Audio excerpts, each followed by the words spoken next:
আমাদের দেশে একটা প্রবাদ আছে, অতি বার বেরো না ঝরে পড়ে যাবে, আর অতি ছোট হয় না ছাগলে মুড়ে খাবে। আজকের নতুন এই নেতাদের অবস্থা একেবারেই ওই প্রবাদের মতো।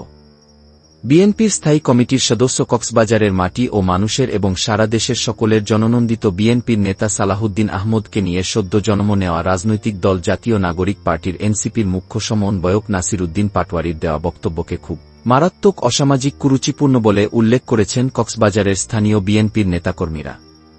শনিবার ১-৯-১৯ জুলাই বিকেলে নাসির উদ্দিন পাটোয়ারির দেওয়া বক্তব্যের জেরে কক্সবাজারে বিক্ষোভ মিছিল করেছেন বিএনপির নেতাকর্মীরা। পুরো কক্সবাজার ছিল রণক্ষেত্র, পুরো শহর ছিল নেতায় পুরনো। এ সময় চকরিয়ায় ছিল পথসভা। এনসিপির পথসভায় চকরিয়ার স্থানীয় বিএনপির কর্মীরা তাদের এনসিপির পথসভায় বাধা দিয়ে ভ্রাম্যমাণ মঞ্চ পুরোটিই ভাঙচুর করেছেন।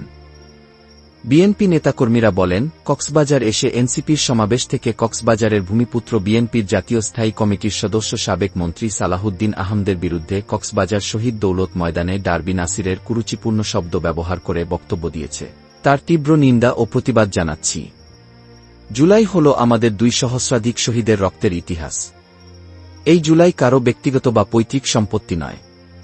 অনতিবিলম্বে তার এমন কুরুচিপূর্ণ আচরণের জন্য ক্ষমা চাইতে হবে ওই হাইব্রিড অশিক্ষিত কুশিক্ষিত নেতা। এদিকে জেলা ছাত্রদলের সাধারণ সম্পাদক পদপ্রার্থী মিজানুর রহমান এক ফেসবুক পোস্টে বলেন, নব্যদুধের শিশু এনসিপি নেতা ডার্বি নাসির উদ্দিন পাটোয়ারি কারে নিয়ে বিরূপ মন্তব্য করছো। তুর টোটাল বয়সের চেয়ে এ দেশের ও মাটির জাতীয় সম্পদ মৃত্যুঞ্জয়ী জননেতা বিএনপির মান্যবর স্থায়ী কমিটির সদস্য সালাহুদ্দিন আহমদের রাজনৈতিক বয়স বেশি। বিগত ১-৬-১৬ বা ১৭ বছর ফ্যাসিবাদের বিরুদ্ধে আমরা যা করেছি, তোরা এর বিন্দুকণাও করস নাই, এমনকি কানেও শুনিস নাই। শুধুমাত্র এই দেশের গণমানুষের কথা ভেবে আমরা ধৈর্য ধারণ করছি। এখনো সময় আছে, ভালো হয়ে যাও, ভালো হতে পয়সা লাগে না। অতিরঞ্জিত করবি, পরিণতি ভালো হবে না। ধৈর্যেরও একটা সীমা আছে। এনসিপির কেন্দ্রীয় যুগ্ম সদস্য সচিব আবু সাইদ মোহাম্মদ সুজা উদ্দিন বলেন, সমাবেশে একটি বক্তব্যের কারণে আমাদের গাড়িবহর চকরিয়াতে আটকে দিয়েছেন বিএনপির নেতাকর্মীরা। চকরিয়ায় পথসভাস্থলে স্থানীয় বিএনপির কর্মীরা বাধা দিয়ে ভ্রাম্যমাণ মঞ্চ ভাঙচুর করেছেন।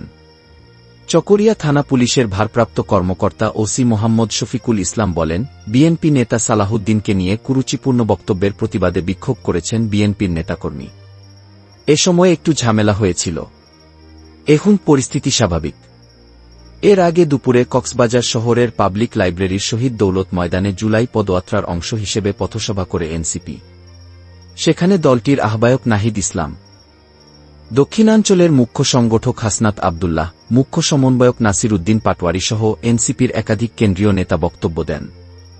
নাসির উদ্দিন পাটোয়ারি তার বক্তব্য বলেন, আগে আওয়ামী লীগের আমলে নারায়ণগঞ্জে বিখ্যাত গডফাদার ছিল শামীম ওসমান। এখন শুনছি কক্সবাজারে নব্য গডফাদার শিলং থেকে এসেছেন। তিনি ঘের দখল করছেন, মানুষের জায়গাজমি দখল করছেন, চাঁদাবাজিও করছেন। হঠাৎ গজিয়ে ওঠা এই হাইব্রিড নেতা প্রায়শই দেশের সম্মানিত জাতীয় নেতাদের বিষয়ে চরম অশ্রদ্ধাপূর্ণ, রাজনৈতিক শিষ্টাচার বিরোধী অসংলগ্ন বক্তব্য দিয়ে থাকেন। তার আচরণোক্ত ও বক্তব্যের অসংলগ্নতার কারণে অনেকেই তার সুস্থতা ও স্বাভাবিকতার বিষয়ে মানসিক রোগী মনে করছে এবং অনেকে আবার সন্দিহান।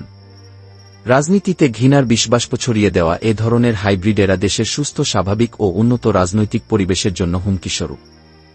বিবৃতিতে বলা হয়, আমরা উদ্বিগ্ন হয়ে লক্ষ্য করছি অভ্যুত্থান পরবর্তী বাংলাদেশে ইতিবাচক ও সুস্থ ধারার রাজনীতি করার পরিবর্তে নয়া রাজনৈতিক বন্দোবস্তের বুলি আওড়ানো কিছু নব্য নেতারা দেশের নানা প্রান্তে গিয়ে বিএনপি ও অঙ্গসংগঠনের নেতাদের প্রতি বিষোদ্গারকেই নিজেদের রাজনীতির একমাত্র এজেন্ডা সাব্যস্ত করেছেন। আমরা মনে করি এ ধরনের নিম্নমানের মানসিকতা রাজনৈতিক দেউলিয়াত্বের নামান্তর।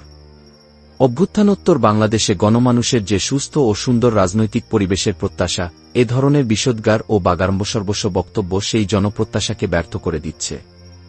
আমরা অবশ্যই ভোটের মাধ্যমে এদের সত্যতা আর মিথ্যার জবাব দিব ইনশাল্লাহ। সবাই ভালো ও সুস্থ থাকুন। আল্লাহ হাফেজ।